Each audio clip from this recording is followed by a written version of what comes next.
আসসালামু আলাইকুম ভিউয়ার্স, আশা করি সকলে ভালো আছেন। আজকের ভিডিওতে খুব সুন্দর একটি ফুল তৈরি করে দেখাবো। তো তার জন্য কিন্তু আমি এখানে 5 পিসের টোটাল কাপড় নিয়েছি এবং কাপড়টি লম্বা এবং চওড়া হবে 3 ইঞ্চি। আপনারা চাইলে 3.5 বা 4.5 ইঞ্চি করেও নিতে পারেন। তো প্রথমে একটি কাপড় নিলাম। এখানে কাপড়টিকে কিন্তু আমি আগে টোটাল মাঝখান দিয়ে এক ভাঁজ দিয়ে নিয়েছি, মানে 3 কোণা করে ভাঁজ দিয়ে নিয়েছি। তো 3 কোণা করে ভাঁজ দেওয়া নেওয়ার পর অবশ্যই 3টি কোণা বের হবে। তো 3টি কোণা থেকে প্রথম যে কোণাটি, এই কোণাটিকে কিন্তু আমি হাফ ভাঁজ দিয়ে নিয়েছি। আমি কিন্তু এখানে সম্পূর্ণ ভাঁজ দিই নেই। তো এখানে কিন্তু আমি হাফ ভাঁজ দিয়ে তারপর কিন্তু এখানে আমি সেলাইটা স্টার্ট করে দিলাম। তো সেলাই করার সময় এই সাইডটা, মানে হাফ যে ভাঁজ দিয়েছি সেই সাইডটা সেলাই করে নেওয়ার পর দ্বিতীয় যে কোণাটা রয়েছে সেটিকেও কিন্তু এরকম আমি অর্ধেক করে ভাঁজ দিয়ে নিয়েছি। এখানে কিন্তু অর্ধেক করে ভাঁজ দিয়ে নিতে হবে। তো দ্বিতীয় যে কোণাটা সেখানেও কিন্তু অর্ধেক করে ভাঁজ দিয়ে আমি সেলাইটা করে নিচ্ছি। আমি যেহেতু এখানে 5 পিস কাপড় ব্যবহার করেছি, আপনারা চাইলে এর থেকে বেশিও কাপড় ইউজ করতে পারেন। সেই ক্ষেত্রে কিন্তু ফুলের পাপড়ির সংখ্যা আরও বেশি হবে। তো প্রথম পাপড়িটি কিন্তু আমার সেলাই করা শেষ। তো ফাইনাল লুকটি কিন্তু এইরকম আসবে। আপনারা অবশ্যই কিন্তু সেলাই করার পর হাত দিয়ে প্রত্যেকটা সেলাই এইভাবে একটু টেনে টেনে দেবেন, যাতে কাপড়টি কোনোভাবে কুঁচকে না থাকে।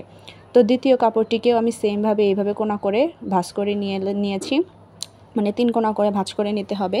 তো এরপর প্রথম যে কোণাটি, সেই কোণাটিকে কিন্তু আমি অর্ধেক করে ভাঁজ দিয়ে নিয়েছি এবং অর্ধেক করে ভাঁজ দিয়ে এইখানেও কিন্তু আমি সেমভাবে সেলাইটা করে নেব। এইখানে একটু ছোট ছোট করে সেলাই দেওয়ার চেষ্টা করবেন, এতে কিন্তু ফুলের যে শেষে যে ফুলের পাপড়ির লুকটা আসে সেটা কিন্তু আরও খুব সুন্দর আসে।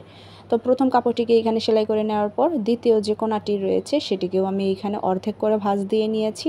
অর্ধেক করে ভাঁজ দিয়ে নেওয়ার পর এখানেও কিন্তু আমি সেমভাবে সেলাইটা করে নিচ্ছি। তো এখানেও কিন্তু আমার সম্পূর্ণ পাপড়িটি সেলাই করা শেষ এবং প্রত্যেকটি পাপড়ি সেলাই করার পর কিন্তু আমি হাত দিয়ে ভালোভাবে করে চেপে চেপে টেনে দিয়েছি, যাতে ভিতরে কোনো সুতার ভাঁজ বা ঘোজ না থাকে। সেই ক্ষেত্রে কিন্তু ফুলটি যখন আপনারা সুতোটি ধরে টান দেবেন তখন কিন্তু কাপড়টি আসবে না। তো তৃতীয় যে কাপড়টি সেটিকেও কিন্তু আমি এইভাবে 3 কোণা করে ভাঁজ দিয়ে নিয়েছি। 3 কোণা করে ভাঁজ দিয়ে নেওয়ার পর দুই পাশের যে কোণার অংশটুকু সেটিকে কিন্তু হাফ করে ভাঁজ দিয়ে নিয়েছি এবং প্রত্যেকটিভাবেই আমি আগের মতো সেলাই দিয়ে নিয়েছি এবং প্রত্যেকটি কাপড় সেলাই করে নেওয়ার পর আমি হাত দিয়ে কিন্তু সেলাইগুলো চেপে চেপে, মানে টান টান করে দিয়েছি, যাতে কোনো গিঁট না বাঁধে। তো এখানে প্রত্যেকটি কাপড় কিন্তু আমার সেলাই করা শেষ। এবার কাপড়টিকে আমি ভালোভাবে একটু গুছিয়ে দেখাচ্ছি যে ফাইনাল লুকটা কীরকম আসবে। তো প্রত্যেকটি কাপড় কিন্তু আমি এখানে ভাঁজ করে নিয়েছি।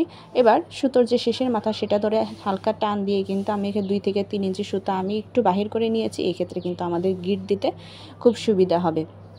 তো এখানে 2টি সুতোর মাথা ধরে টান দিয়ে আমি প্রত্যেকটি কাপড় একসাথে করে নিয়ে কিন্তু এইখানে আমি গিঁটটা দিয়ে দিচ্ছি। অবশ্যই গিঁটটি দেওয়ার সময় একটু ভালোভাবে গিঁট দেবেন, যাতে খুলে না যায়, আবার অত জোরেও গিঁট দেবে না যাতে আবার ছিঁড়ে না যায়। তো আমি এখানে 2টি গিঁট দিয়ে নিয়েছি এবং বাড়তি যে সুতার অংশটুকু রয়েছে সেটুকু কিন্তু আমি কেটে দিচ্ছি। তো খুব সহজভাবে কিন্তু আজকের ফুলটি আমি তৈরি করে দেখালাম। এখানে টোটাল আমি আগেই বলেছি 5 পিস ফুল হয়েছে, মানে 5টি পাপড়ি হয়েছে। তো প্রত্যেকটি পাপড়ি আমি হাত দিয়ে চেপে একটু ভালোভাবে শেপ দিয়ে নিচ্ছি। যে কাপড়ের ভাঁজটি আপনারা দিয়েছেন ওই ভাঁজ দিকেই কিন্তু ফুলটি থাকবে। তো আমি হাত দিয়ে প্রত্যেকটি পাপড়ি চেপে দিলাম। দেখতেই পাচ্ছেন খুব সুন্দর হয়েছে কিন্তু ফুলটি। এবার একটি পুঁতি দিয়ে ডেকোরেশনটি করে নিলাম। যদি ভিডিওটি ভালো লেগে থাকে অবশ্যই একটি লাইক, কমেন্টস অ্যান্ড শেয়ার করবেন এবং ইউটিউব থেকে দেখে থাকলে অবশ্যই একটি সাবস্ক্রাইব করে দেবেন।